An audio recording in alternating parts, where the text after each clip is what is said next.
They're right when they say you shouldn't put your favorite celebrities and stars on a pedestal. You'd be surprised by the kind of things they've been involved in their pasts. From Karl Malone impregnating a 13-year-old to Charles E. Smith's hit-and-run case. Here are some NBA players with dark histories. This first one will probably leave you stunned. Yep, I'm talking about Karl Malone. The former basketball player allegedly impregnated 13-year-old Gloria Bell in 1983 while he was a sophomore at Louisiana Tech. Things got pretty intense, and the family of the girl chose not to bring criminal accusations against the athlete, but did initiate a paternity suit.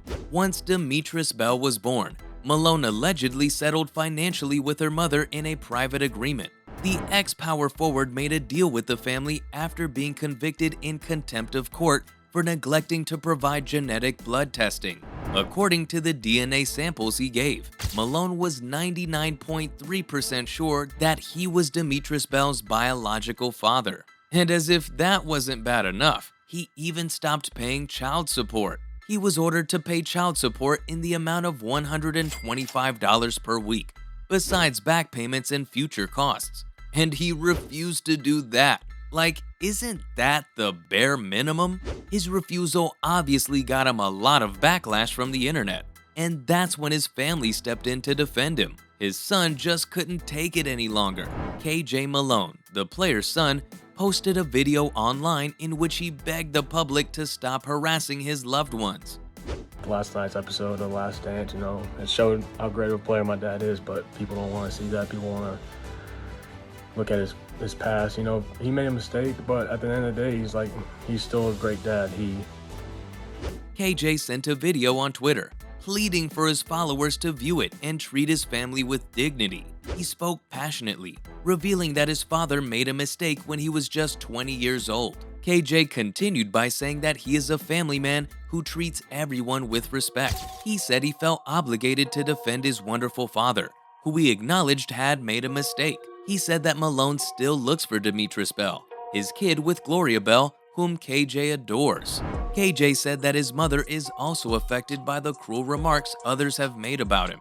He even said that his father was a wonderful guy, and the negative remarks about him truly stung. When growing up, Bell and Malone apparently had little contact with one another, and Bell has reportedly indicated that he was well without a father figure in his life. In 2014, they apparently began communicating again and making efforts to repair their relationship. Bell said in 2018 that he and Malone were getting along well and chatting almost every day. This next story is also pretty depressing.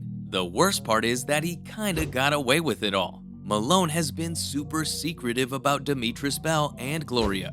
It seems that he had gone to great lengths to hide that period of his life, and it worked, because he had one of the greatest basketball careers of all time and was rarely asked about his past. It's about Tom Paine. Tom Paine was the first black basketball player at the University of Kentucky, and he was the second overall choice in the 1971 NBA Supplemental Hardship Draft by the Atlanta Hawks. But no matter how bright his future seemed, he just had to go and mess it up. A year later, Paine allegedly followed a lady home and tried to attack her, as shown by court documents. She ran away and reported his license plate number to the authorities.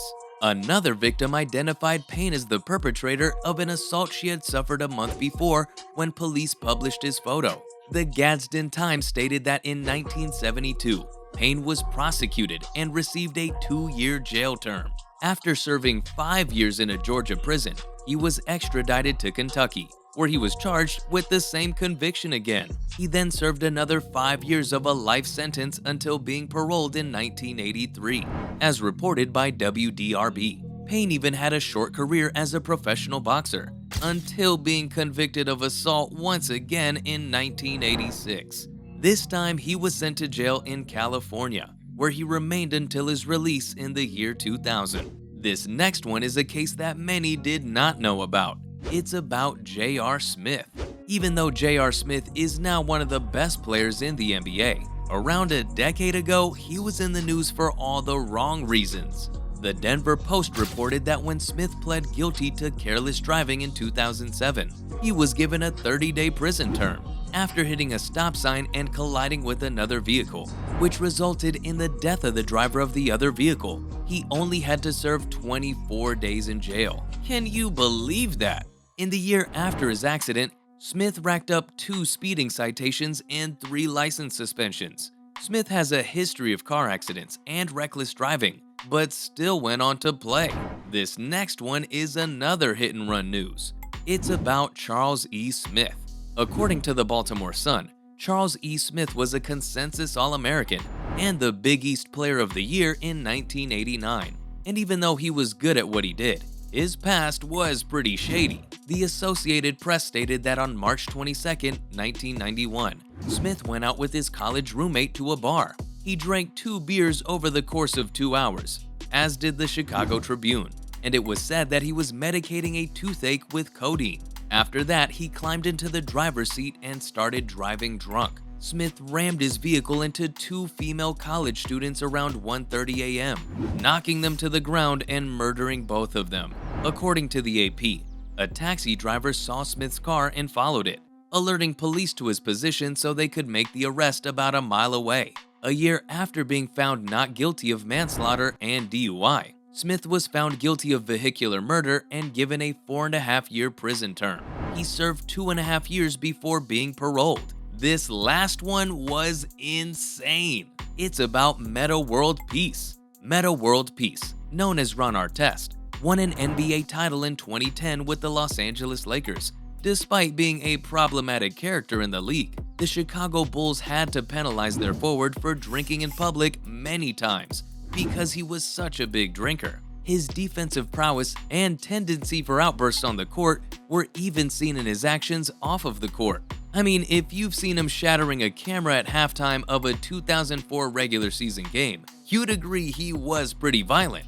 But then things took a sour turn for him. He was arrested back in 2007, right in the middle of his career for a domestic abuse case. The former NBA All-Star from 2004 was fined $100,000 and given 100 hours of community service as punishment for his offense. But that was not his only outburst. After fouling Ben Wallace in the last seconds of a 2004 game, he instigated the notorious Malice in the Palace brawl between the Pacers and the Pistons. Can you believe that? Anyway, after playing for 18 or so years, he finally decided to call it quits in 2017. The 6'6" small forward had modest regular season and postseason averages of 13.2 points, 4.5 rebounds, and 2.7 assists. Now, do you see why I said you should not put your favorite stars on high pedestals? Anyway, that's all I had for you today on NBA players with dark histories. Thanks for watching, and I'll see you next time.